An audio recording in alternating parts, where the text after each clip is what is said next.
ரிஷப ராசிக்காரர்களுக்கு இந்த மாதம் சனி கிரகம் தனது சொந்த ராசியில் 10ஆம் வீட்டில் வக்ர நிலையில் இருப்பதால் கடினமாக உழைக்க முடியும்.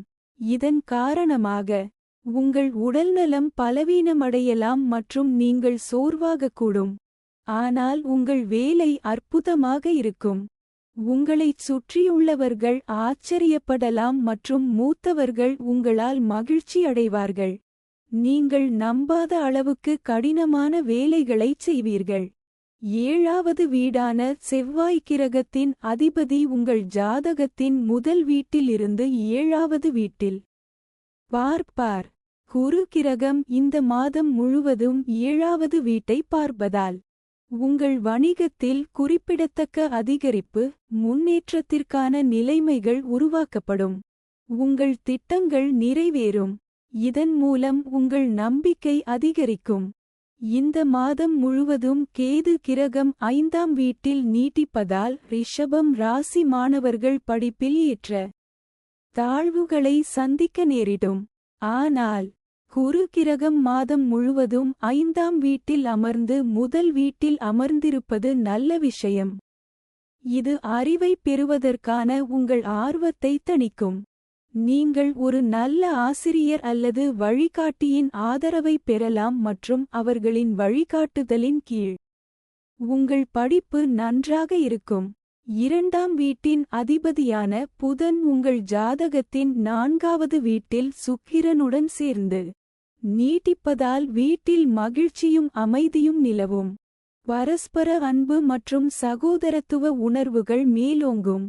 குடும்பத்தில் உள்ளவர்களிடையே அன்பு அதிகரிக்கும். வீட்டில் புதிய விஷயங்கள் நடக்கும்.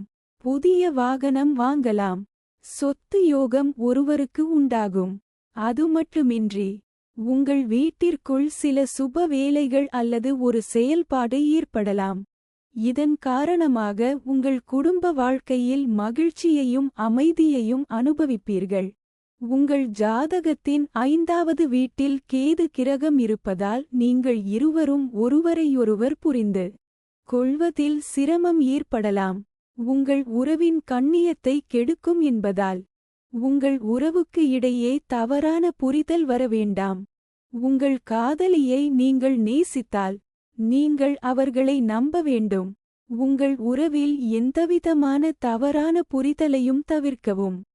ஏனெனில் அது உறவில் உள்ள கண்ணியத்தை கெடுக்கும். இந்த மாதம் முழுவதும் 7வது வீட்டில் குரு மற்றும் செவ்வாய் இணைந்த செல்வாக்கு இருக்கும் மற்றும் சனியும் 7வது வீட்டில் பார்வையை செலுத்துவார். இது உறவில் திருமண வாழ்க்கையில் பிரச்சினைகள் அல்லது கொந்தளிப்பை ஏற்படுத்தும். உறவில் போதுமான நேரம் கொடுக்கப்பட வேண்டும் மற்றும் ஒருவருக்கொருவர் தேவைகளை சரியாக புரிந்து கொள்ள வேண்டும் மற்றும் திருமண வாழ்க்கையில் மகிழ்ச்சியான தருணங்களை ஏற்படுத்தும். 3ஆம் வீட்டில் சூரியன் இருப்பதால் அரசாங்கத் துறையில் லாபம் அதிகரிக்கும் மற்றும் 11ஆம் வீட்டில் ராகு இருப்பதால் ஒட்டுமொத்த வருமானம் உயரும் மற்றும் பொருத்தமான பணமும் கிடைக்கும்.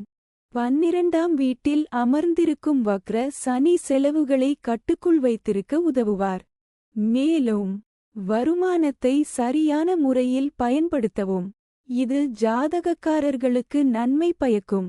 அவர்கள் தங்கள் பணத்தை ஆடம்பர பொருட்கள், வீட்டு அலங்காரம் மற்றும் தொடர்புடைய வீட்டு தேவைகளுக்குச் செலவிடுவார்கள். உங்கள் ராசி அதிபதி சுக்கிரன் 4வது வீட்டில் தங்கி சனியின் பார்வை இருப்பதால் அவ்வப்போது சிறு சிறு பிரச்சினைகளை சந்தித்து நேரத்தை செலவிட வேண்டி வரும். ஏப்ரல் 16 முதல் சூரியன் சுக்கிரனுடன் இருப்பதால் உடல் ரீதியாக சில பிரச்சினைகள் ஏற்படலாம். ஏனெனில் இதுபோன்ற சூழ்நிலைகளில் ராசி அதிபதி சுக்கிரன் சனி மற்றும் சூரியனின் செல்வாக்கின் கீழ் வரக்கூடும் மற்றும் செவ்வாயின் தாக்கத்தால் பாதிக்கப்படலாம். பரிகாரம்: வெள்ளிக்கிழமையன்று கழுத்தில் ஸ்படிக நெக்லஸ் அணிய வேண்டும்.